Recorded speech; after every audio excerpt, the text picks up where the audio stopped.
প্রিয় ফেসবুকের বন্ধু এবং আমার রাজনৈতিক সহযোদ্ধাদেরকে জানাই অভিনন্দন এবং সালাম। আজকে যেই বিষয়টির উপরে আমি কথা বলবো, ত্রয়োদশ জাতীয় সংসদ নির্বাচনে আজকে ছিল 29শে ডিসেম্বর, রোজ সোমবার। শেষ দিন ছিল মনোনয়নপত্র জমা দিন। এখানে একটি বিষয় বলা দরকার। আমাদের রাজনৈতিক দল Bangladesh national Republican party NRP এই নির্বাচনকে বয়কট করেছে। বয়কট করার কারণ হলো, এই নির্বাচনে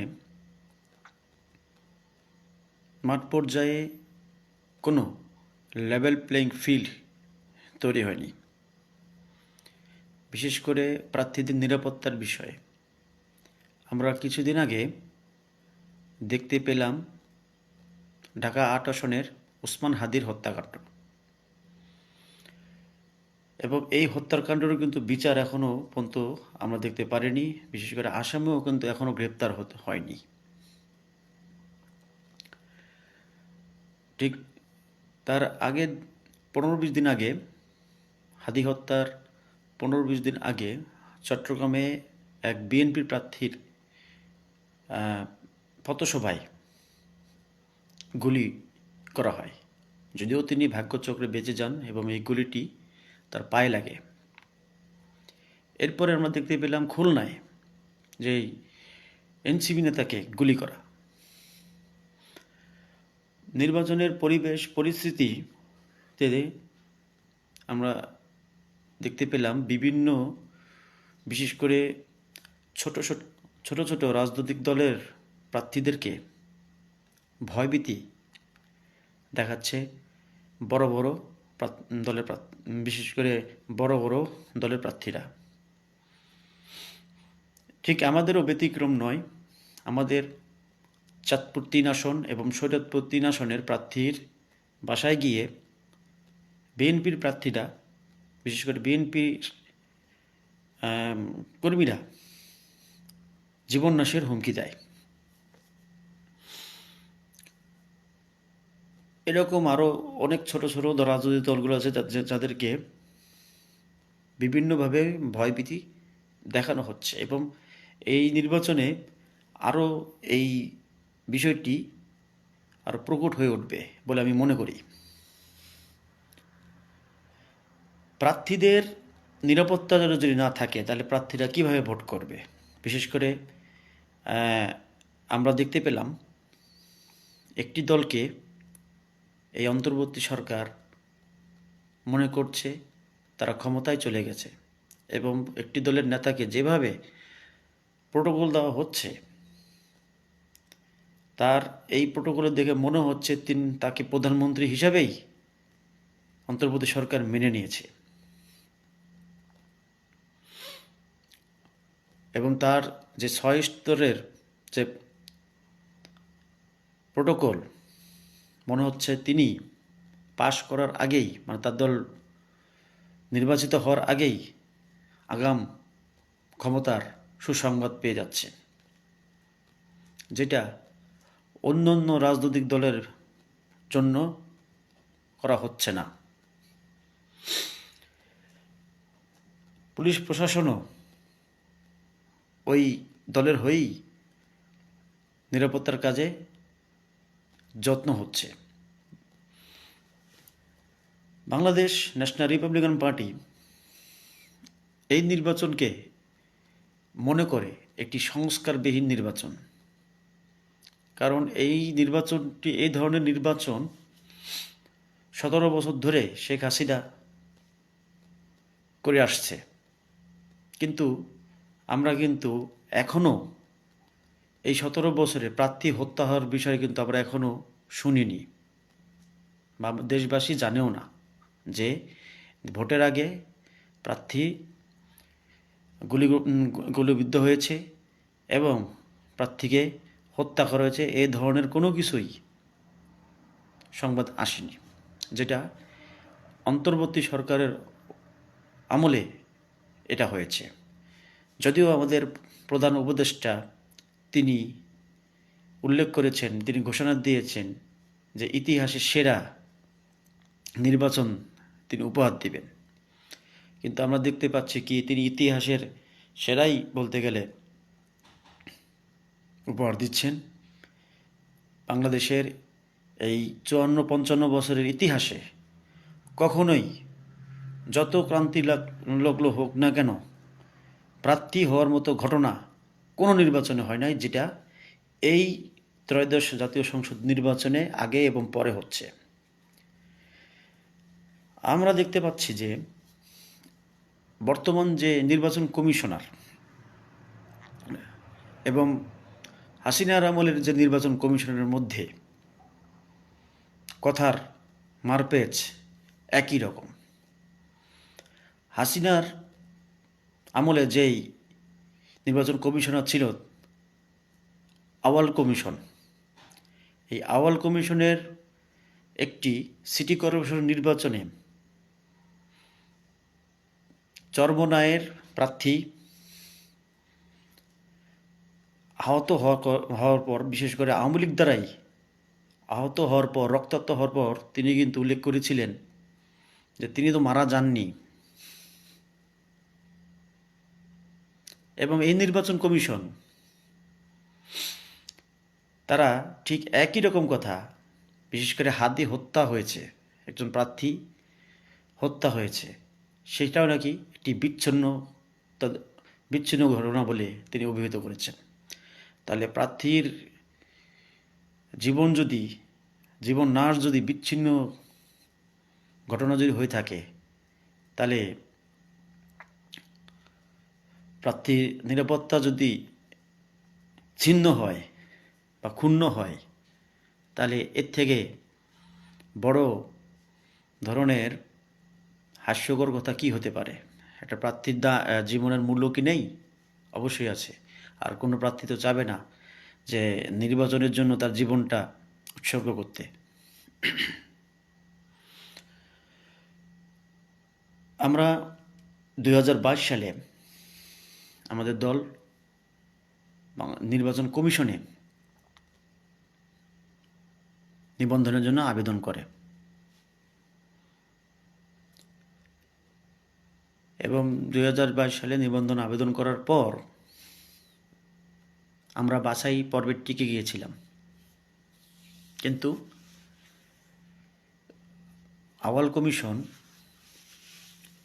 যে দুটো দলের নিবন্ধন তারা দিয়েছিল, সেই দুটো দলের কেন্দ্রীয় অফিসও পায়নি প্রাথমিক পর্যায়ে। তারপরও তাদের নিবন্ধন দিয়েছে বিএনএন এবং সুপ্রিম পার্টিকে। আমাদের অফিস আমাদের সব কিছু পাওয়ার উল্লেখও তারা করেছে বিভিন্ন পত্রপত্রিকায়। অন্যান্য দলও রয়েছে, তার ভিতরে আমাদের দল অন্যতম। সেই হিসাবে নিবন্ধনের দাবিদার কিন্তু আমরাই ছিলাম। কিন্তু আমরা দেখতে পেলাম কি, আমাদেরকে, বিশেষ করে আমাদের দলকে,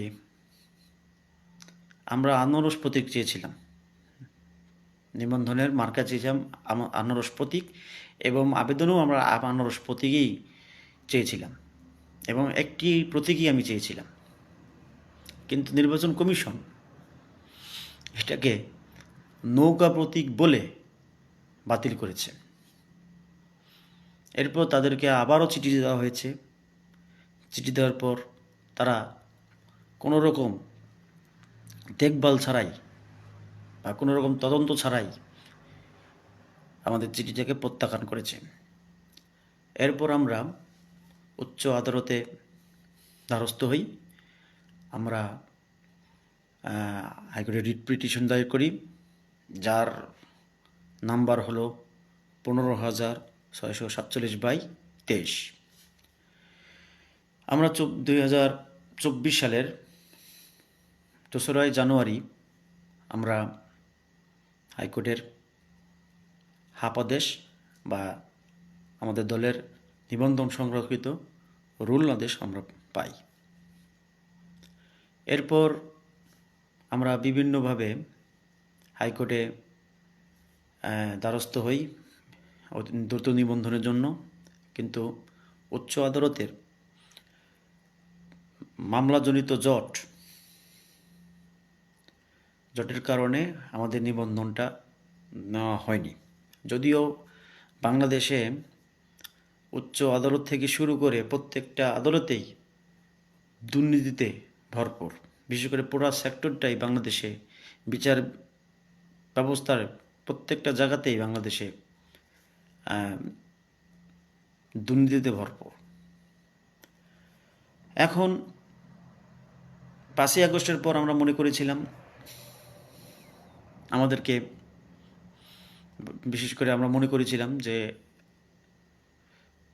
সব কিছুরই হাওয়া পরিবর্তন হবে, কিন্তু সেখানেও আমরা দেখতে পেলাম এর থেকেও ভয়াবহ অবস্থা, যার ফলে আমরা নিবন্ধনের কার্যতালিকায় থাকলেও আমাদেরকে নিবন্ধনের শুনানির যে ব্যবস্থা করতে পারেনি আদালত। এবং এখন বর্তমানে আমরা চিন্তাভাবনা করছি, যেহেতু এটি দুর্নীতি বা টাকা ছাড়া হবে না, সেই পথের দিকেই আমরা চিন্তাভাবনা করছি। অতি দ্রুতই আমরা যদি নির্বাচন যদি পিছিয়ে যায়, সেক্ষেত্রে আমরা অতি দ্রুত করে ফেলবো। আর যদি নির্বাচন যদি হয়ে যায়, তাহলে আমরা ফেব্রুয়ারিতে নিবন্ধন কনফার্ম করব বলে আমি মনে করি।